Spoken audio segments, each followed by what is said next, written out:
Social media पर इस वक्त एक मुद्दा काफी ज्वलनशील हो रहा है। एक कलाकार जो अपनी अदाकारी से लाखों लोगों के दिलों में बसता है, क्या उसे भी जातिगत भेदभाव का सामना करना पड़ सकता है? जी हाँ, पंचायत सीरीज में अपनी एक्टिंग से फैंस को हंसाने वाले एक्टर विनोद सूर्यवंशी ने पहली बार अपने साथ हुए जातिगत भेदभाव की वो घटना शेयर की है, जिसने आज भी उनके दिल पर एक कभी ना मिटने वाला दाग छोड़ा हुआ है।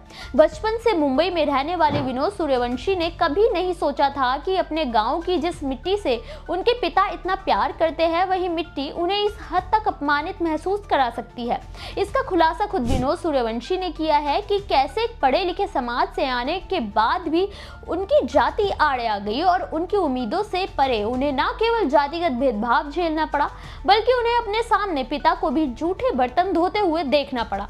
अपने इस वीडियो में हम जानेंगे कि कैसे विनोद सूर्यवंशी जैसे मंझे हुए कलाकार को सहना पड़ा अपने ही गांव में जातिगत भेदभाव और अपमान। नमस्कार, मेरा नाम है मोहिनी और आप देख रहे हैं भीमसेना। विनोद सूर्यवंशी ने हाल ही में अपने एक्टिंग से पहले की जिंदगी के बारे में बात की थी। पंचायत 3 में नए सचिव जी बनकर दर्शकों को गुदगुदाने वाले नए सचिव जी की रियल लाइफ काफी तकलीफों से भरी रही है।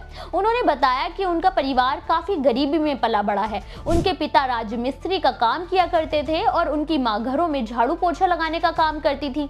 बचपन से भले ही अभावों में जिए, लेकिन अपनी मेहनत के दम पर आज वो बेहतर पोजीशन पर है। लेकिन सच तो आज भी यही है कि उससे उनके साथ होने वाली जातिगत भेदभाव में कोई खास बदलाव नहीं हुआ है। वो कर्नाटक से आते हैं, जहां उनकी जाति के कारण हमेशा वो दुत्कारे गए हैं। वहां आज भी दलितों की बस्ती अलग है और ऊंची जाति वालों की अलग। दलितों की बस्ती मूल बस्ती से बिल्कुल अलग है। फिल्मों में आने से पहले विनोद एक गार्ड और लिफ्ट मैन के रूप में काम करते थे, जहां उन्हें घर चलाने भर तक के पैसे नहीं मिलते थे। वहीं त्योहारों में जहां सभी जगह खुशियां होती थी, मैं कोसता था कि क्यों आए हैं त्योहार, क्योंकि हमारे पास त्योहार मनाने तक के पैसे नहीं होते थे।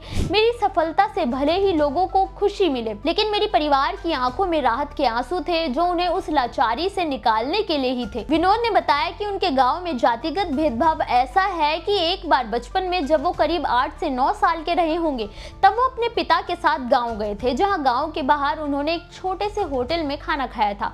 लेकिन जब खाना खा लिया तो पिता दोनों की थाली धोने के लिए चले गए। विनोद ने अपने पिता से पूछा कि जहां हर कोई जूठी थाली छोड़ दे रहा है, तो आप क्यों धो रहे हैं? तो विनोद के पिता ने कहा कि हम छोटी जाति से हैं, हमें अपने जूठे बर्तन धोकर ही जाना होगा।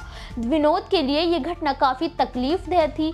वही विनोद ने कहा कि आर्थिक सफलता पाने के बाद भी जातिगत भेदभाव कम नहीं हुआ। आज भी गांव के मंदिर में उन्हें जाने की इजाजत नहीं है। शहरी इलाके में भले ही जातिगत भेदभाव में कमी आई हो, लेकिन ग्रामीण इलाकों में कोई खास बदलाव नहीं आया है। विनोद ने कहा कि आपने अक्सर सुना होगा कि कोई काम छोटा या बड़ा नहीं होता, लेकिन सच तो ये है कि लोग आपको आपके काम से ही आंकते हैं।